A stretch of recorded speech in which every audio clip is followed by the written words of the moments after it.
Soomaaliya u xidhnaan maysa qabyaalad. Soomaaliya u xidhnaan maysa qabiil. Soomaaliya u xidhnaan maysa qabqable. Soomaaliya u xidhnaan mayso qabyaalayste. Soomaaliya uma xidhnaanayso 40 sano anaa reer hebela. nin kastoo Soomaaliya dambi ka gala waa la soo qabanaya. waa la xirayaa xabsiga la dhigaya ama booda ama ha boodin adeer waddanku bilaa sharci maaha meel iska soo galo. nin kastoo dambi ka gala Soomaaliya xabsiga la soo dhigaya. walaa Saadiq John walaa siyaasi tuuga kullu waa la soo qabanaya. idinka idin tala saaxib ama cala ama ooya ama buraabura 40 sano ayay Soomaaliya u xidhnayd qabyaalad iyo reer qabyaalad iyo reer 40 sano u xidhnayd. diinni waa la diiday. nin kastoo Soomaaliya dambi ka gala waa la soo qabanaya, waa la xiraya. qaranka Soomaaliya kii dambi ka gala waa la xiraya, waa la qabanaya. adeer xejista tuugo qarannimada ka weyn qabyaaladda iyo qabiilka. Saadiq John qiyaamo qaran buu galaa. waddankii buu qiyaameeyey, ciidankii qaranku qiyaameeyey. marka ama shir kala gal ama cadaalad tag waa lagu soo qabanaya saaxib. waa lagu soo qabanaya ama cala ama cala qaranka ka weyn qabyaalad. 30 sano 40 sano xuurtan waa haysteen oo Soomaaliya nabad noqon weyday, dawlad noqon weyday. marka adeer macaane ama cabaad ama cabaadi Saadiq John iyo waxa daba dhilifka ama siyaasadda Soomaaliya baabiinaya ama Soomaaliya baabiinaya waa la soo qabanaya. taa ogaada ama calaacal ama ooy ama borooro aday ku taala saaxib, aday ku taala. nin kastoo mucaarada oo dambiila waa la soo qabanaya. dambiile waa la soo qabanaya. dambiila horta waayo. assalaamu calaykum waraxmatullaahi wabarakaatu. aad baa inay salaamay asxaabtayda tiktok wayna salaam. waxaan daawanayay rag waaweyn oo siyaasiyiin isku sheegaya. anugu siyaasiyiin uma aqaane. waxaan daawanay rag waaweyn oo kule Saadiq John lama soo qaban karayo oo wuxuu joogaa shir kale ayuu joogaa iyo reerkiisii qabiilkiisu ku dhex jiraa. meesha no more qabiil saaxiibaya. no more qabiil wax qabiil ma jiro saaxiib.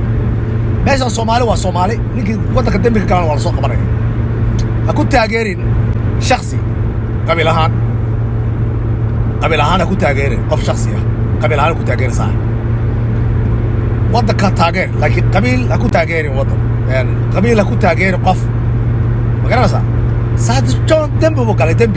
dembigii ayaa la iska wareysanaya. dembigii waa la iska wareysanaya. adeer macaane ninkii qaranka Soomaaliyeed ee Soomaaliya ka hor yimaada ama qabiil ku taageer ama reer ku taageer ama qabyaalad ku taageer adeer macaane waa la soo qabanaya. sharciga waa la marsiinaya.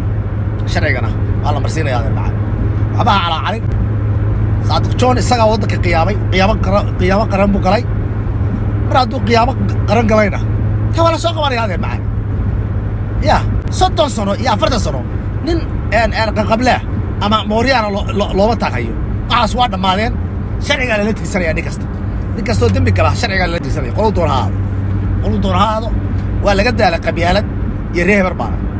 Saadiq John sharcigaa la marsiinaya. sharciga ayaa la marsiinaya. qiyaamo qaran ayuu galay. inqilaab buu galay. inqilaab shacabka Soomaaliyeed inuu dagaalka soo galay. dhibaato keen wax allaale waxa macaarad. assalaamu calaykum waraxmatullaahi wabarakaatu. halkani waa Kaysar Show News. idaacadda barakaysan ee ka soo hasha gobolka Minnesota gaar ahaan magaalada Minneapolis ama Twin City.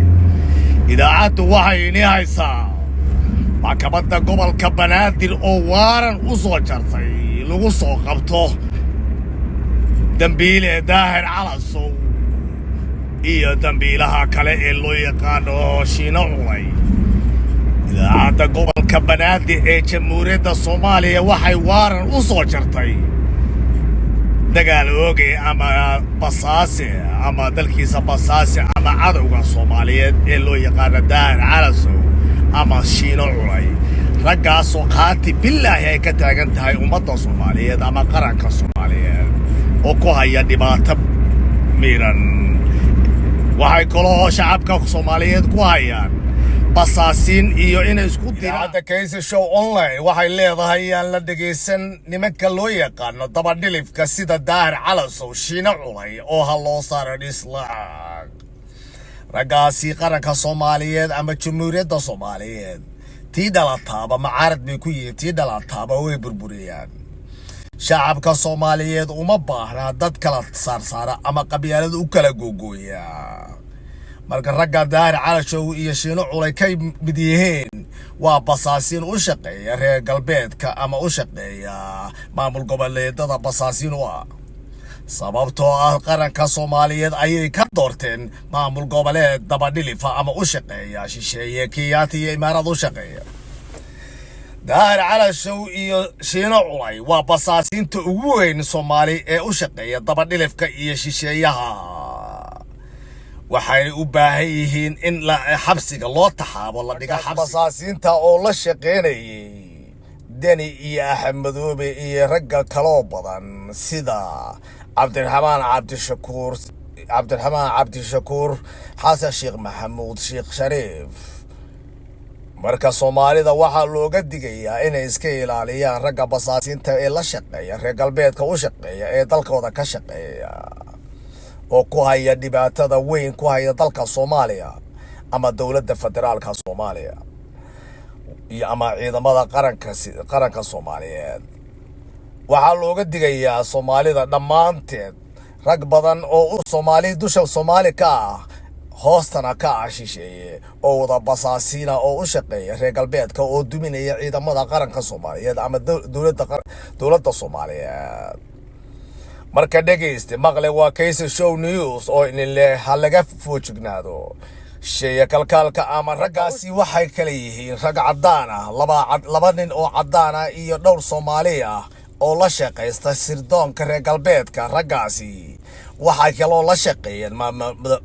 madaxweynayaasha maamul goboleedka sida ka Puntland ka Somaliland ka Jubbaland raggaasi waxay basaasayeen ciidamada qaranka ayay basaasayeen iyo sirta waddanka Soomaaliyeed ayay basaasayeen oo u gudbinayeen shisheeye ama dad shisheeye u shaqeeya maxkamadda qaranka Soomaaliyeed raggaas waxay uga yeertay maxkamadda gobolka Banaadir raggaas oo lagu maxkamadeyn doono gobolka Banaadir ragga basaasiinta waxay ka basaasayeen ciidamada qaranka iyo siday u dhisan yihiin ayagoo kale ciidamada qaranka Soomaaliyeed waxay dhibaato ku hayaan Itoobiyaanka iyo Kenyaatiga iyo wadamada dariska marka raggaas